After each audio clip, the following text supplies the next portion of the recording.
Hi dears, welcome back to முகுந்தacreation. நம்ம இன்றைக்கி பார்க்க போகிற ரெசிபி பூரிக்கிழங்கு மசாலா. இந்த பூரிக்கிழங்கு மசாலா வந்து நமக்கு பூரியோடும் சாப்பிட்லாம், சப்பாத்தியோடும் சாப்பிட்லாம், ப்ளஸ் இட்லி தோசைக்கு ரொம்பவே நல்லாயிருக்கும்.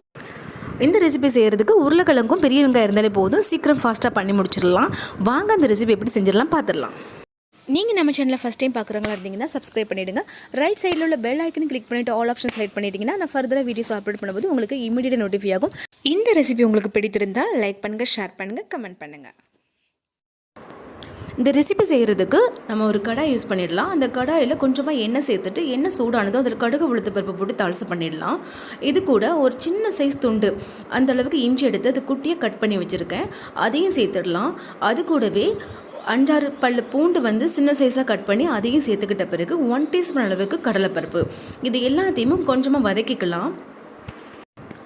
1 டீஸ்பூன் அளவுக்கு ஜீரகம் எடுத்திருக்கேன். முழு ஜீரகத்தை சேர்த்துக்கிட்ட பிறகு கொஞ்சமாக கருவேப்பிலை, அப்புறமா வந்து ஒரு மீடியம் சைஸ் பெரிய வெங்காயம் வந்து ஒரு 4 எடுத்திருக்கேன், அதை நீட்டமாக கட் பண்ணி சேர்த்துக்கலாம்.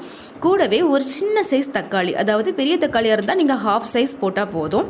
இந்த பூரிக்கிழங்கு மசாலாவுக்கு காரத்துக்கு நம்ம மிளகாய் மட்டும் தான் சேர்க்குறோம். உங்கள் காரத்துக்கு தகுந்த மாதிரி ஒரு 4-5 பச்சை மிளகாய் பாதியாக கட் பண்ணி சேர்த்துக்கோங்க.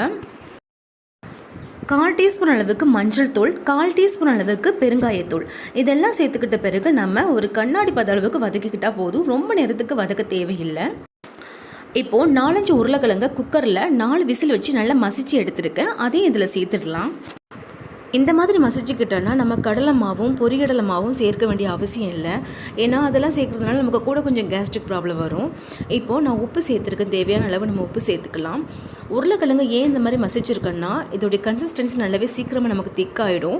கடலை மாவு சேர்க்க வேண்டிய அவசியமே கிடையாது. அதனால தான் உங்களுக்கு உருளைக்கிழங்கு பீஸாக வேணும்னா நீங்கள் அந்த மாதிரி போட்டுக்கலாம். ஆனால் உங்களுக்கு கட்டிப்பதை வர்றதுக்காக நீங்கள் கடலை மாவு சேர்க்க வேண்டியது இருக்கும். அதனால தான் நான் உருளைக்கிழங்கை மசிச்சு சேர்த்துக்கிட்டேன். இப்போது ரொம்ப நேரம் வசக்க தேவையில்லை, கொஞ்சம் நேரத்தில் நமக்கு திக்காகிடும். ஜஸ்ட் ஒரு 5 நிமிஷத்துல நமக்கு திக்காகிடும். அதோடைய பச்சை ஸ்மெல் போன பிறகு நம்ம மல்லி இலை சேர்த்துக்கலாம். அவ்வளோதான், நமக்கு பூரிக்கிழங்கு மசாலா ரெடி ஆயிடுச்சு. இந்த அளவுக்கு இருந்தால் போதுங்க. ரொம்ப கட்டியாக நம்ம இருக்கும்போது கொஞ்சம் 10-15 நிமிஷத்தில் வந்து இன்னும் கட்டி ஆகிடும், சாப்பிட்றதுக்கு நல்லா இருக்காது.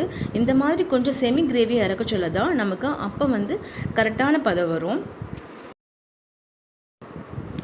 நான் இன்றைக்கி பூரி கூட வச்சு தான் சாப்பிட போகிறேன். இந்த ஃப்ளஃபியான பூரி ரெசிபி உங்களுக்கு வேணும்னா நம்ம கமெண்ட் பாக்ஸில் மென்ஷன் பண்ணுங்கள், கண்டிப்பாக உங்களுக்கு ரெசிபி ஷேர் பண்ணுறேன். பூரிக்கிழங்கு மசாலா சட்டுன்னு செய்யக்கூடிய ஒரு ரெசிபி, நீங்களும் ட்ரை பண்ணி பாருங்கள். அந்த ரெசிபி உங்களுக்கு பிடிச்சிருந்துச்சுன்னா நம்ம சேனல் லைக் பண்ணுங்கள், ஷேர் பண்ணுங்கள். இதே விஷயமா எது டவுட் இருந்துச்சுன்னா கமெண்ட் பண்ணுங்கள், கண்டிப்பாக ரிப்ளை பண்ணுறேன். மறக்காமல் நம்ம சேனலை சப்ஸ்கிரைப் பண்ணிவிடுங்க. தேங்க்யூ.